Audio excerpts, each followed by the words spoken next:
Assalamualaikum warahmatullahi wabarakatuh. Waalaikumsalam.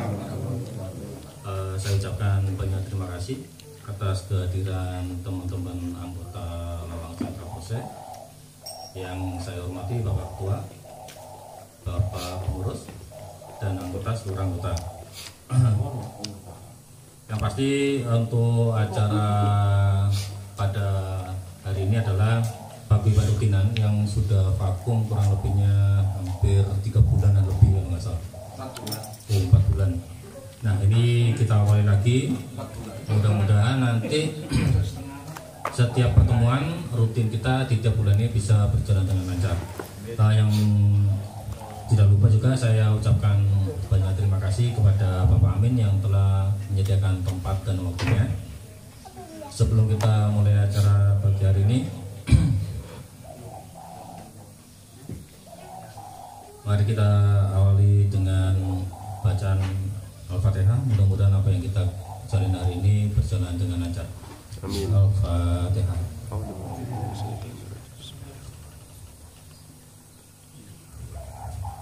Amin. Oke, untuk susunan acara yang pertama pembukaan sudah saya buka, kedua langsung ke materi, yaitu yang pada hari ini materi kita adalah pembentukan dimensi bonsai. Sebenarnya untuk pemilihan materi ini harapannya sih mulai dari awal kita nol. Cuman karena udah di tengah bulan, ya nanti akan berkesinambungan mulai dari budidaya dan sampai nanti tampil di kontes ya. Cuman untuk di bulan ini kita sudah menyepakati adanya pembentukan dimensi bonsai nanti yang akan disampaikan oleh Bapak Firman. Terus selanjutnya adalah apa namanya? Terkait dari silaturahmi dan sebagainya. Nanti langsung mengalir aja. Untuk acara selanjutnya yaitu pemateri, mungkin langsung disampaikan. Monggo Bapak Firman.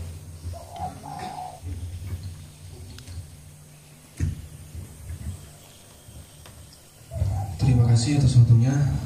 Assalamualaikum warahmatullahi wabarakatuh. Selamat datang, selamat bergabung kembali. Selamat untuk rekan-rekan yang pada hari ini bisa menghadiri pertemuan rutin Lawang Cakra Bonsai. Ada beberapa hal pengumuman sebelum menginjak materi yang akan saya sampaikan. Yang pertama datangnya dari PBBI Cabang Kabupaten Malang, bahwasannya kemarin sudah mengadakan rapat pengurus dan ada penambahan dan perombakan di struktur. Kedepannya nanti akan ada pertemuan antara ranting dan cabang yang diimbau dengan musyawarah kerja cabang, dan nantinya setiap ranting membutuhkan perwakilan 4 atau 3 orang yang akan mewakili setiap rantingnya. Di situ kita akan menyampaikan program-program kita dan pengajuan-pengajuan kita yang kegiatan yang akan kita laksanakan. Jadi sebelum kita mengadakan kegiatan, nantinya sesuai prosedur akan mengajukan dulu ke cabang. Contohnya kita mau mengadakan pameran, kita mau mengajukan surat permohonan dulu ke cabang. Setelah itu cabang meng-ACC dan nantinya seluruhnya akan di cover atau dibantu oleh cabang, mulai dari perlengkapan dan lain-lain.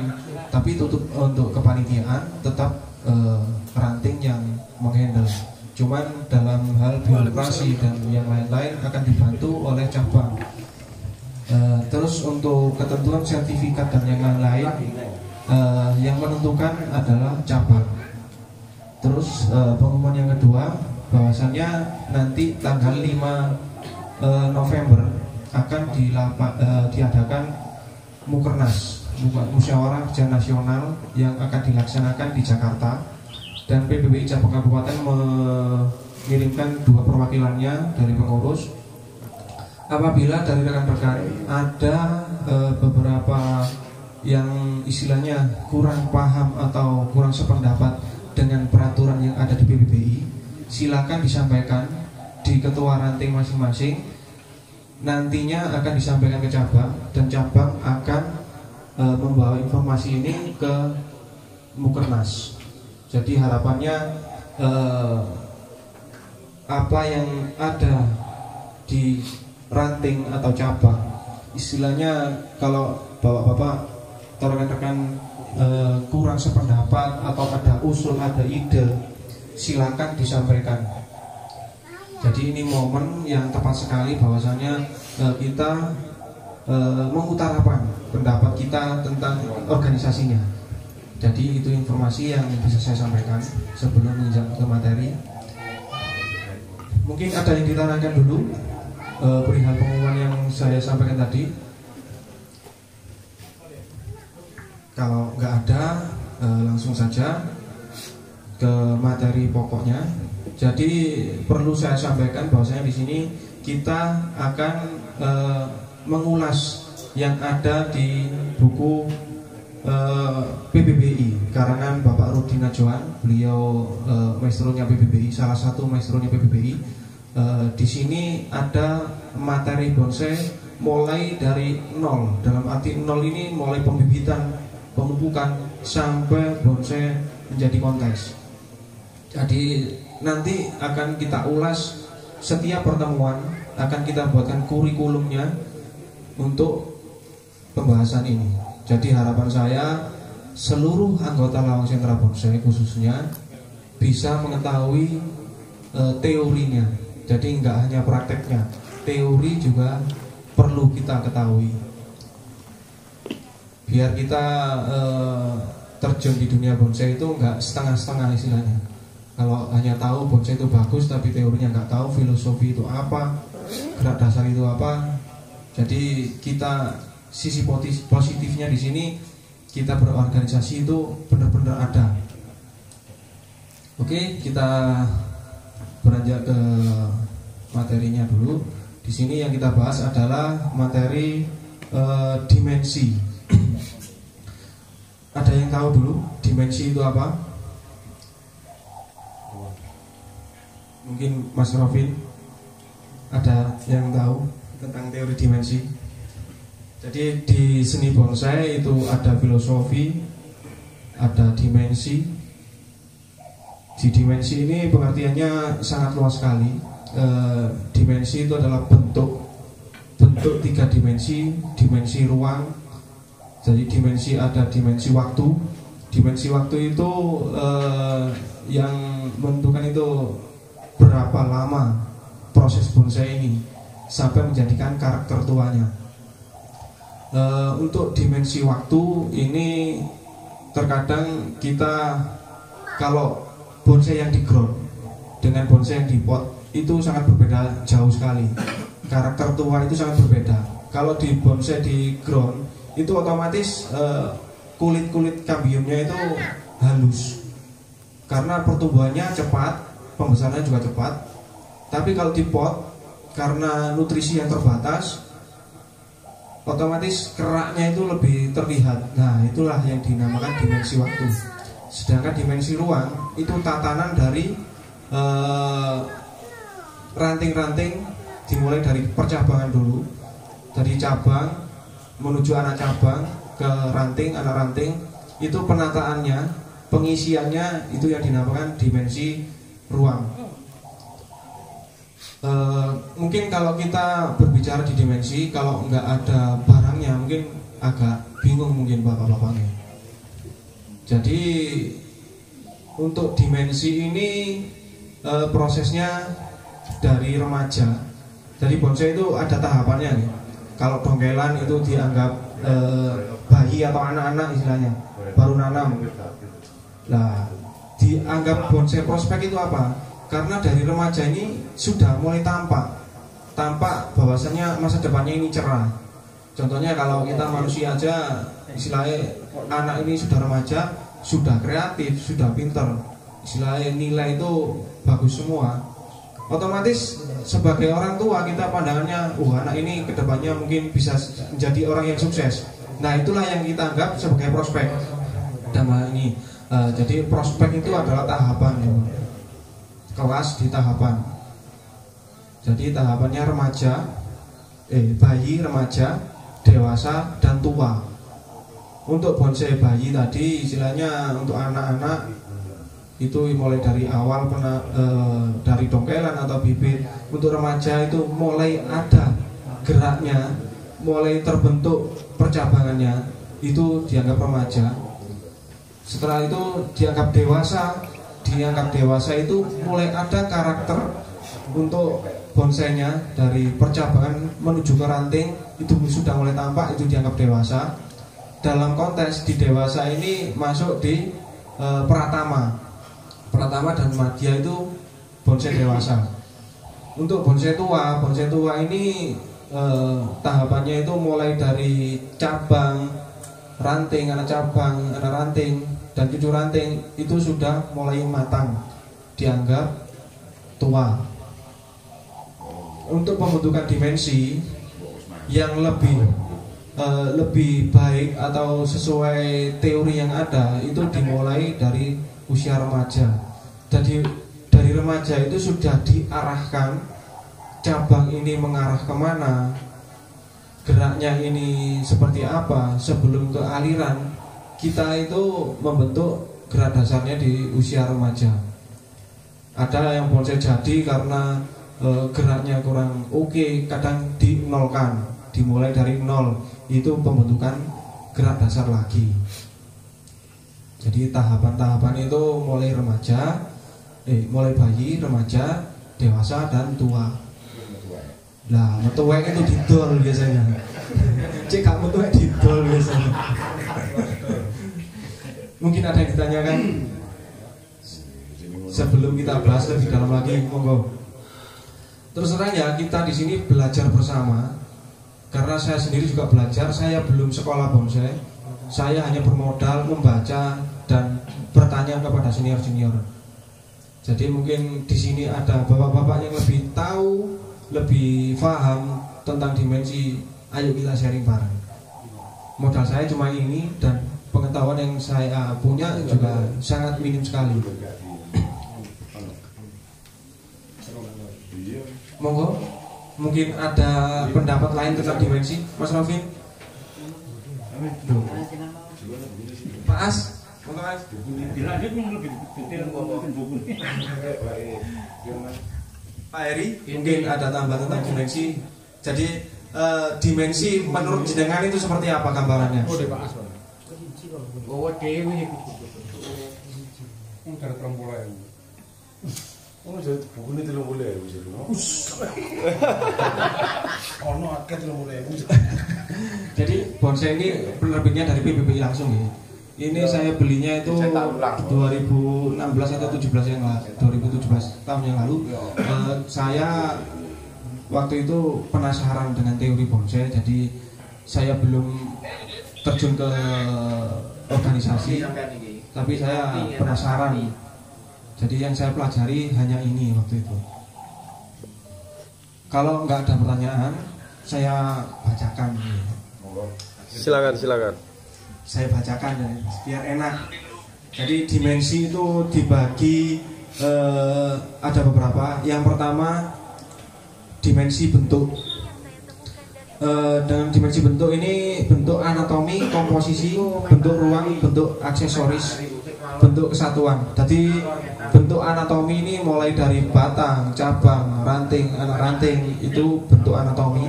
Bentuk komposisi itu terjadi susunannya, susunan cabang dan susunan anak cabang, susunan ranting. Bentuk aksesoris ini biasanya ornamen yang kita gunakan. Contohnya biasanya kalau panorama kita pakai on the rock atau batu, atau tumbuhan aksen, biasanya rumput-rumputan, bunga-bunga, itu juga masuk di dimensi bentuk. Bentuk kesatuan ini dimensi dari seluruhnya, mulai dari pot, mulai dari media, ornamen, aksesoris, sampai dengan puncak mahkotanya. Ini bentuk kesatuan. Yang kedua, dimensi arah. Terkait dengan dimensi arah, ini menentukan gerak dan arah tumbuh dari anatomi. Jadi hukum hortikulturanya di sini masuk di dimensi arah. idealnya cabang ini mengarah kepada arah matahari. Jadi kanopi dari sebuah bonsai itu mengarah ke arah matahari. Jadi gambarnya kalau kita membuat gasket itu arah mataharinya dari mana, daya gravitasinya kuatnya di mana, itu harus diperjelas. Jadi untuk anatominya kalau cabangnya gasket itu seperti apa, jadi lebih melandai melebihi dari bibir pot, karena yang kita gambarkan di sini adalah bonsai yang menggantung di tebing, itu untuk gasket. Untuk mahkotanya gimana kalau bonsai gasket? Tetap kita mengacu kepada hukum hortikultura, yaitu mengarah kepada cahaya matahari. Jangan sampai sebuah mahkota bonsai gasket ini bertentangan dengan ujung lidahnya, ujung lidah bawah, ujung cabang. Jadi arah tampak depannya itu, apabila ini tampak depannya, mahkotanya ini mengarah ke depan, ujungnya ini juga mengarah ke depan. Jadi karena apa? Karena di sini anatominya berdasarkan cahaya ini dari atas, dari depan sini. Idealnya tumbuhan nggak mungkin melawan arah matahari. Itu juga proses dari sebuah bonsai bunjin. Kenapa kok terjadi bonsai bunjin? Itu karena bonsai ini berjuang mencari arah matahari. Jadi karena terjadinya bonsai bunjin ini biasanya di hutan yang semak, yang padat, ada tumbuhan kecil yang mulai tumbuh ini mencari arah matahari, dan itu cabang-cabang nggak akan tumbuh sebelum ujung dari tumbuhan ini terkena sinar matahari, karena dia mencari makan dulu istilahnya sebelum dia berkembang. Nah, itu prosesnya dari bonsai bunjin. Untuk bonsai formal seperti apa? Bonsai formal terbentuk karena bidang yang datar, terjadi akar kokoh karena menopang, dan nggak ada halangan di kanan kirinya. Otomatis tuntutan bonsai formal dimulai dari awal kaki itu lebih kokoh, cenderung kokoh, dan itu wajib untuk bonsai formal. Akar harus kokoh. Dan di sini yang perlu digarisbawahi, bonsai formal kokoh itu akarnya bukan muter kayak ruji dokar itu nih. Kan sekarang ini lagi trennya bonsai akar keliling. Cuman yang perlu dipahami, jangan sampai kita membuat bonsai ini istilahnya bener bonsai ini seni, tapi jangan mengesampingkan hukum alamnya.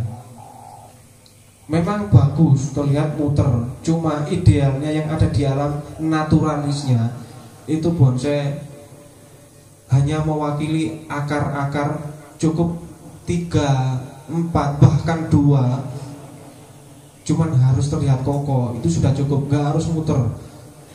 Karena nilai tertinggi, nilai puncak dari sebuah bonsai itu adalah bonsai yang menghilangkan rasa rekayasa buatan manusia. Itu adalah nilai tertinggi sebuah bonsai. Jadi kan aneh ya, bonsai ini buatan manusia, cuman dalam prosesnya nilai tertinggi ini yang menghilangkan rasa buatannya. Jadi benar-benar kayak di alam. Nah ini yang harus kita pahami. Jangan sampai kita membuat bonsai, kenapa sih potongan ini kok bisa mengurangi sebuah penilaian, mengurangi sebuah penampilan? Karena apa? Terlihat rekayasa manusianya. Bukannya nggak boleh ada potongan, cuman kita harus menyamarkan potongan ini sedemikian rupa. Makanya ada alat kerakut dan yang lain-lain. Itu fungsinya untuk menghilangkan rekayasa dari sebuah seniman bonsainya. Jadi benar-benar naturalis. Ada yang ditanyakan dulu, monggo. Mungkin ada tambahan Pak Asmugri? Lanjut. Mas Haris? Kalau yang ditanyakan biar enak kita. Jadi saya nggak hanya bicara kayaknya modelnya kalau aku kemeruh malah kayak ini. Jadi kita sharing di sini, kita sharing. Jadi pengalaman Anda ada banyak sekali yang lebih dulu bermain bonsai dibanding saya, juga lebih tahu dibanding saya. Monggo kita sharing, berbagi ilmu. Oke, untuk dimensi arah, jadi gambarannya seperti itu. Untuk bonsai gasket, bonsai bunci, bonsai formal, bonsai informal, itu dimensi arahnya berbeda-beda.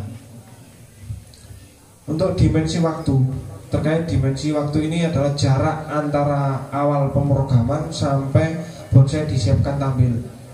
Jadi yang saya bilang tadi, untuk dimensi waktu ini berhubungan dengan proses lamanya. Di situ akan sangat terlihat karakter tua sebuah bonsai itu tidak akan bisa kita rekayasa. Walaupun ada yang direkayasa dengan disayat-sayat biar kambingnya mendol-mendol, tetap itu kalah dengan yang benar-benar usia tua. Jadi ya memang ada segi positifnya karena itu teknik untuk menjadikan karakter tua. Cuman karakter tua asli sebuah bonsai itu nggak bisa kita rekayasa. Karena ibaratnya dari anak remaja digandengkan anak tua, walaupun anaknya yang remaja ini semiran putih, ya tetap aja sih kata enom kan, begitu gambarnya seperti itu. Itu yang dinamakan dimensi waktu. Jadi proses lamanya mulai pemrograman sampai bonsai tampil di meja kontes itu dinamakan dimensi waktu. Ada pandangan lain tentang dimensi waktu?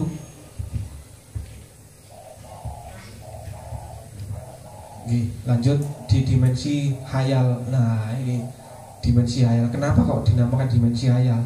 Karena bonsai ini adalah seni lukis, ibaratnya seni lukis. Jadi kita hanya yang gambaran kita ada di alam, kita tuangkan di sebuah pot. Jadi otomatis kita berhayal, oh we thinking ini. Nah, itu dimensi hayal. Dengan garis hayal dibentuk sebagai penguat dan daya imajinasi kita. Dan ini masuk ke ranah di aliran sebuah bonsai. Naturalis, surrealis, ekspresionis. Jadi ini masuk di dimensi hayal. Jadi prosesnya dimensi hayal ini sebuah proses kita masuk ke ranah aliran. Itu untuk dimensi hayal. Yang selanjutnya dimensi gerak, terkait dengan perubahan proporsi dan sudut-sudut pandangan tertentu. Jadi dimensi gerak ini gerak dasar sebuah bonsai. Jadi contohnya kita membangun, kita program bonsai formal. Nah, dimensi geraknya ini, geraknya sebuah bonsai formal ini seperti apa? Bonsai informal seperti apa? Bonsai rough seperti apa? Itu masuk di dimensi gerak. Jadi pada saat kita membentuk sebuah gerak dasar itu di istilahnya gerak dasar ini mulai dari awal. Kalau bonsai program ya beda lagi dengan bonsai yang kita hasil dongkel. Kalau kita hasil bolang itu kan ya kita mengikuti alur dari sebuah pohon. Tapi kalau kita program, kita yang bonsai itu yang mengikuti keinginan kita. Walaupun makhluk hidup, cuman kalau kita program tidak memungkinkan tanaman itu akan mengikuti dengan daya hayal kita. Itu dimensi dari dimensi gerak. Ada yang ditanyakan untuk dimensi gerak. Mungkin di sini yang kita bayangkan dimensi gerak adalah gerak dasar sebuah bonsai. Tadi dudukan bonsai yang kadang kita bonsai ini ngepen, bonsai ini secara proporsional itu sudah pas. Cuma kok di gerak dasarnya ada nilai yang kurang. Jadi kita pahami lagi dari dimensi gerak ini akar sebuah pohon. Kalau formal itu yang saya bilang tadi harus mewakili untuk menopang yang di atas itu benar-benar kokoh. Kan gak mungkin kalau bonsai formal ini kita jadikan bonsai gasket. Lah inilah yang digunakan dari dimensi gerak tadi. kalau dimensi gerak ini sebuah bonsai ini formal, nggak mungkin kita buat gasket. Mungkin bisa dibuat bonsai yang roboh dengan drama alam yang kita tuangkan. Contohnya bonsai ini patah terus tumbuh. Awalnya memang bonsai formal, cuman akar yang keluar nantinya dibuat kering, dibuat mati. Itu bisa memungkinkan sekali. Dan itu sudah masuk di ranah sebuah aliran seni bonsai. Untuk geraknya memang bisa buat istilahnya bonsai formal dijadikan bonsai lain, tapi dengan ketentuan-ketentuan yang ada. Kalau bonsai formal ya formal, kalau bonsai gasket mau buat formal ya beda lagi. Jadi secara gerak dasar itu sudah ditentukan 5 gaya dasar tadi. Jadi gaya formal, informal, miring atau roboh, gasket, semi gasket. Nah itu dimensi geraknya. Ada yang ditanyakan? Mas Dila mungkin. Jadi pembahasan kita pada saat ini adalah dimensi bonsai.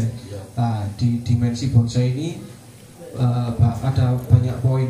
Yang pertama dimensi ruang dan waktu, dimensi arah, dimensi hayal, dimensi gerak, dan dimensi bentuk. Kedalaman enggak ada berarti. Kenapa? Dimensi kedalaman. Lah itu dimensi arah dan dimensi bentuk. Jadi saya ulangi lagi, untuk dimensi bentuk ini yang menentukan adalah sebuah cabang, anak cabang, ranting, anak ranting. Ini membentuk sebuah dimensi bonsai, namanya dimensi arah dan dimensi bentuk. Itu.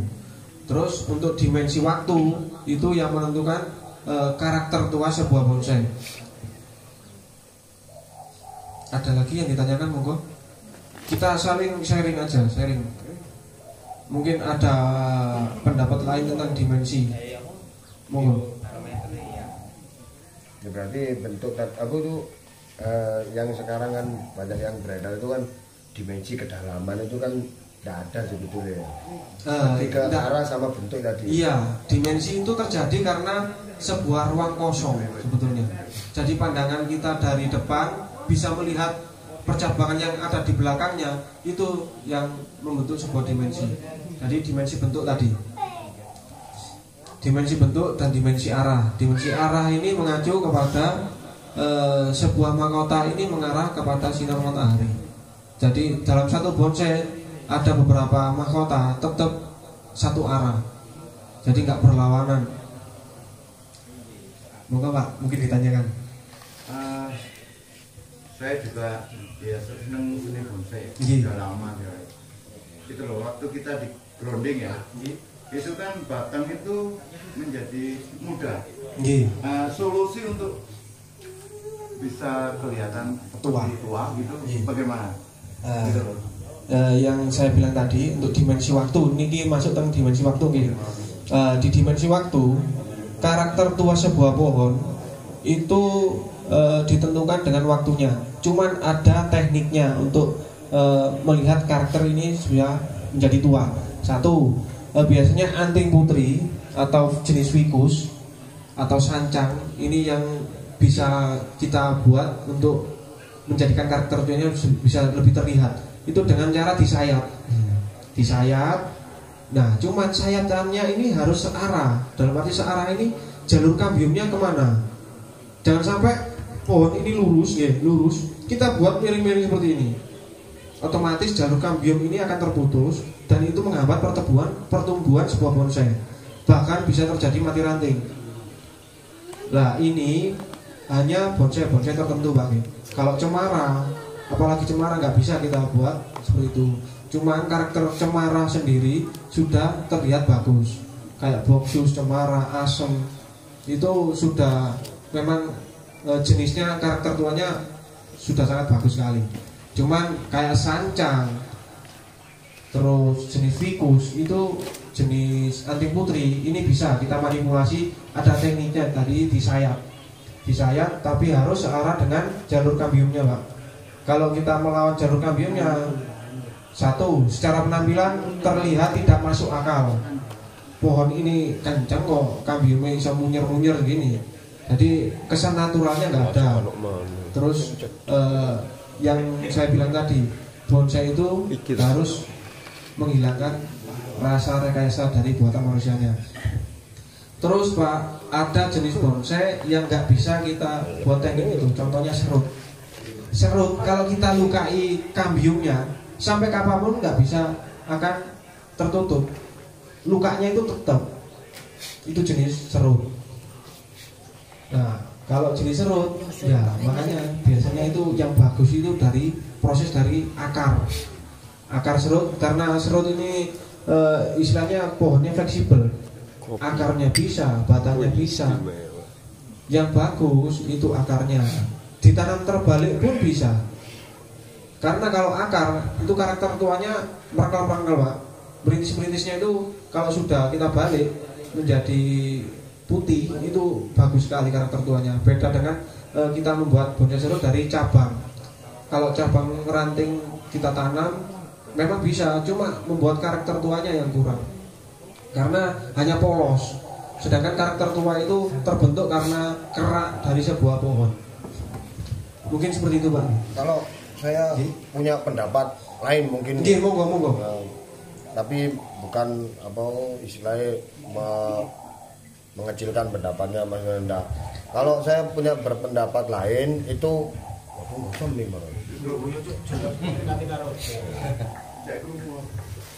saya punya pendapat lain, mohon maaf ini bukan mengecilkan pendapatnya Pak Ketua atau Mas Firman ya. Kalau kita kepingin bonsai kita punya atau keluar karakternya ketika di ground, ya kalau kita dianggap di ground itu sudah cukup, istilahnya batangnya kita cabang yang kita butuhkan, nggak apa-apa kita angkat, tapi kita masukkan ke pot, diangkat di pot. Jadi munculnya karakter tua itu biasanya di pot. Ya, kalau beda lagi kalau di ground itu kan kita masih membutuhkan cabang yang belum sesuai, ya, belum sesuai dengan batangnya. Batangnya misalkan 100 gitu persennya, berarti kan untuk anak cabang yang pertama atau cabang yang pertama itu ada 50%. Jadi mungkin cabang kedua lalu itu 25. Jadi seperti itu. Kalau menurut saya untuk mengeluarkan karakter bonsai ini tua atau muncul karakternya itu di dalam pot. Jadi kalau kita ground itu sangat susah ya. Tapi ada satu cara tadi dari Pak Firman itu dilakukan saya, tapi dalam tanda kutip hanya bonsai-bonsai tertentu yang memiliki kambium getah putihnya itu terlalu banyak itu, jadi kayak ficus, loa itu, asem juga bisa, asem ya juga bisa asem itu. Terima kasih, itu mungkin pendapat dari saya. Terima kasih Mas Fadila. Itu sependapat sebetulnya dengan tadi. Cuman tadi yang saya bilang bonsai itu karakter tua terbentuk bermacam-macam. Kalau di ground sulit untuk menjadi karakter tua karena pertumbuhannya yang bebas. Kalau di dalam pot itu terjadi karena nutrisi yang minim, otomatis pertumbuhan lambat, karakter tua terbentuk. Jadi tadi di dimensi ruang. Jadi itu tadi bukan pendapat saya, ini dari buku panduan yang kita pakai. Cuman ada teknik-teknik dari pengalaman dari rekan-rekan yang saya ketahui, ada teknik sayap tadi. Memang kalau di dalam ground karena tumbuhnya bebas, nutrisi juga bebas, otomatis bonsai ini batang ini yang tumbuh ini cepat dan halus. Nah itu kalau di ground kita prosesnya kita sayat karena kambium cepat nutup gitu. Kalau di dalam pot memang bisa proses disayat, cuma prosesnya nutupnya kambium akan lama karena nutrisinya kurang mencukupi. Waktu disayat itu waktu di ground. Di ground Pak, lebih cepat. Iya. Yang lebih ideal kita waktu di ground kita sayat. Tadi kambiumnya nutupnya cepat. Atau double pot bisa Pak. Ya. Dikasih pot mungkin double pot bisa. Yes, di ground. Mungkin ada pendapat lain? Mas Ikan? Jadi apa? Ini lho kamerane. Oh. Nyender aja sesuai jarane. Kamerane madhep aku. Monggo, mungkin ada pengalaman lain tentang membuat karakter tua.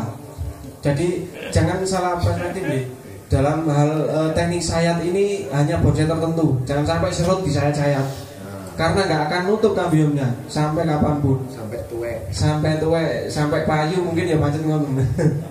Pecah batang mungkin juga. Oh, pecah batang serut ini saya sudah mengalami sendiri. Nggak bisa. Serut enggak, mungkin yang lain. Jadi pecah batang sendiri itu kan proses di dimensi gerak tadi. Proses dimensi gerak membuat sebuah pohon gitu.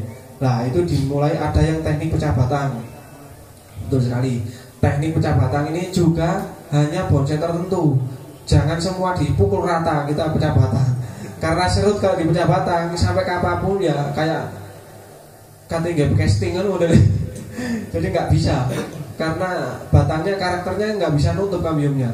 Bahkan akan tambah lapuk kayunya, busuk, lapuk.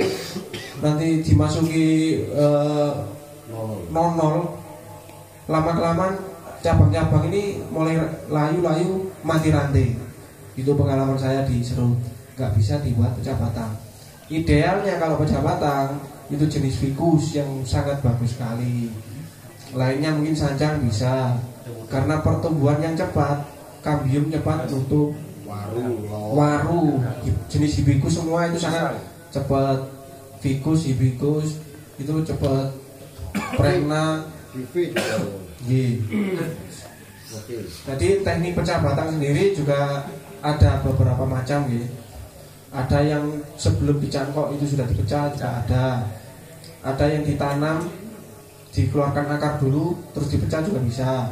Ada yang setek langsung dipecah juga bisa. Cuman resikonya juga bermacam-macam. Mungkin itu di lain session kita bahas untuk teknik pecah batang. Mungkin ada yang ditanyakan lagi atau ada pendapat lain tentang dimensi. Monggo. Mungkin ada pengalaman di dimensi. Pak Heri, monggo Pak. Kita atau sambil kasih ya nanti setelah kita di teori ini kita ke depan sambil ada yang dipraktekkan nanti. Ada pohon cemara dari punyanya Pak Atim itu kita wiring dan kita edukasikan seperti apa sih dimensi itu. Nah, gitu. Monggo, ada yang tanyakan atau punya pendapat lain atau pengalaman, sebuah pengalaman tentang dimensi.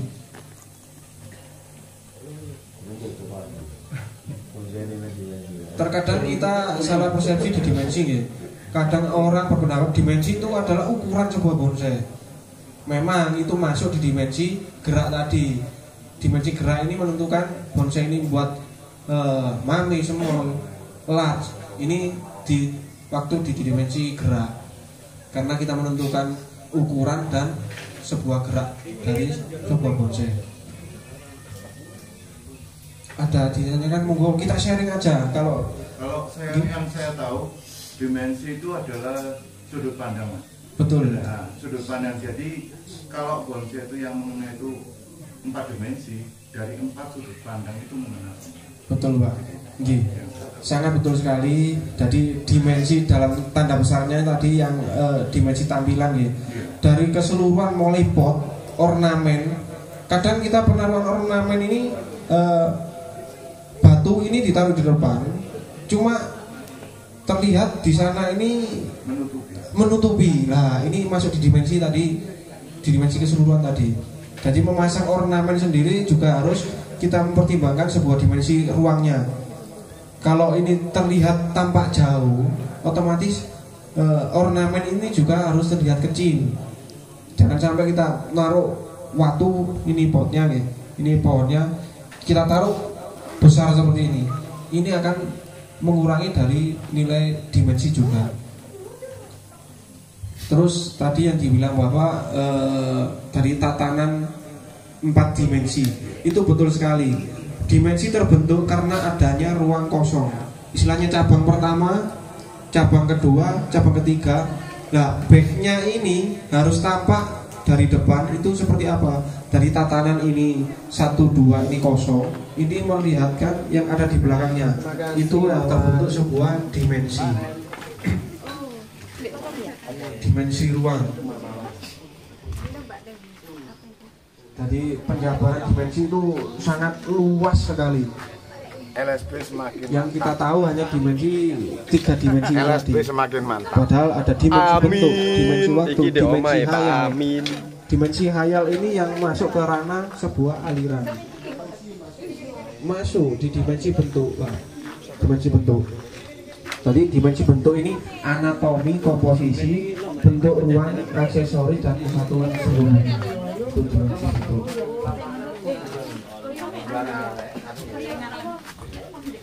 Monggo bapak-bapak yang ada di depan, ayo kita sharing bersama, kita berbagi ilmu. Ibu-ibu di Pak depan. Sumadi, wah ini salah satu penggawanya, maestronya LSP, mungkin ada pendapat tentang dimensi pengalaman pembentukan bonsai. Muka Pak.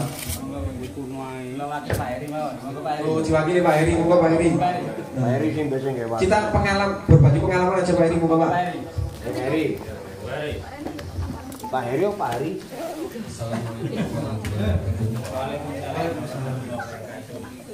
Tentang dimensi yang sudah dibahas sama Pak Ketua tadi, saya kira saya malah sudah memahami.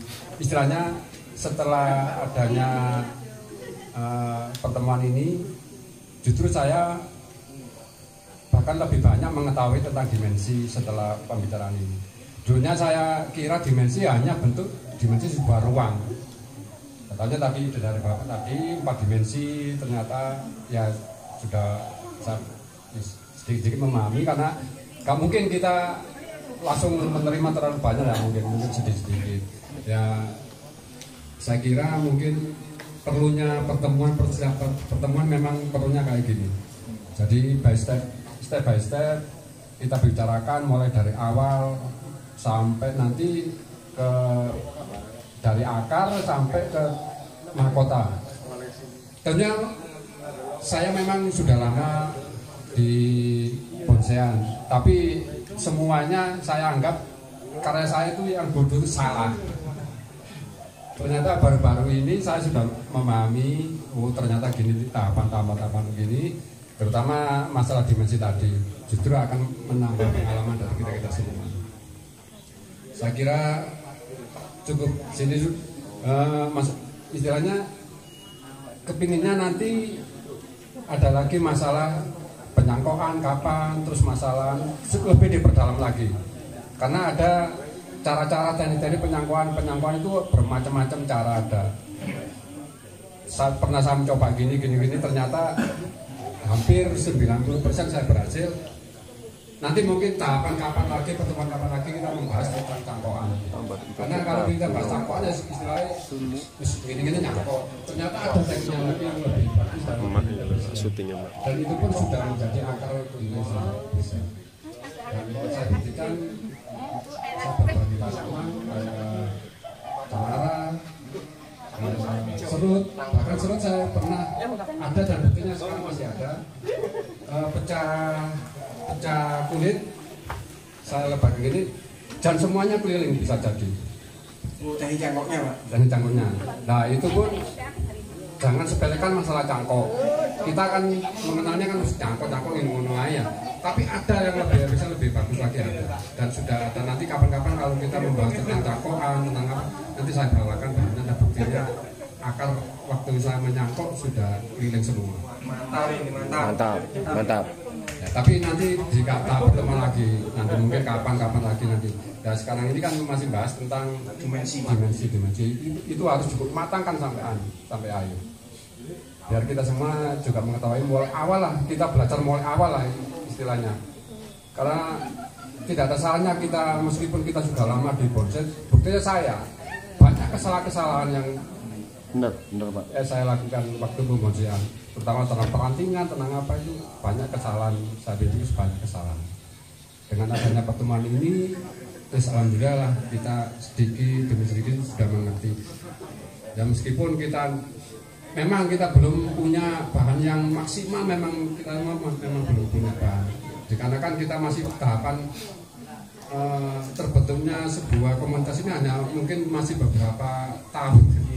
Istilahnya kalau kita nanam dengan berdirinya komunitas ini masih belum setelah mengerti tadi tentang dimensi apa tadi waktu ya, dimensi waktu. Ternyata ada banyak dimensi waktu, dimensi apa tadi. Ya, dengan adanya ini saya alhamdulillah sedikit mengerti lah tentang dimensi. Saya kira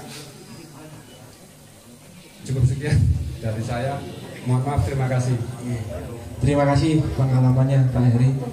Benar sekali, saya sendiri juga seperti itu nih Pak. Karena saya memandang sebuah bonsai ini adalah target saya kepuasan, sebuah kepuasan. Iya betul sekali, menciptakan seni dan nilai tertinggi ternyata adalah yang menghilangkan rekayasa manusia. Jadi anehnya di bonsai ini rekayasa manusia, tapi nilai tertinggi yang menghilangkan rasa rekayasa manusianya. Natural. Lah, dari situ saya berpikir, loh, lah tekniknya seperti apa? Terus teorinya seperti apa? Apa ada teorinya bonsai? Akhirnya saya bertanya-tanya dan saya menemukan satu jalan keluar ini. Dan ini tahun 2016 atau 2017 lalu saya belinya. Dan ini ketemu baru beberapa tahun kemarin ketemu karena dipinjam akhirnya hilang, ya nggak hilang, kecelesut, saya lupa. Terus dalam sing nyili morna sama bukumu tak balik lali. Nah wis ini jadi pengetahuan saya itu hanya berawal dari sini dan bertanya kepada senior-senior yang berpengalaman, hanya itu. Saya sendiri belum pernah sekolah bonsai. Terus mungkin nambahi Mas Firman untuk tadi menarik Mas Heri, meskipun saya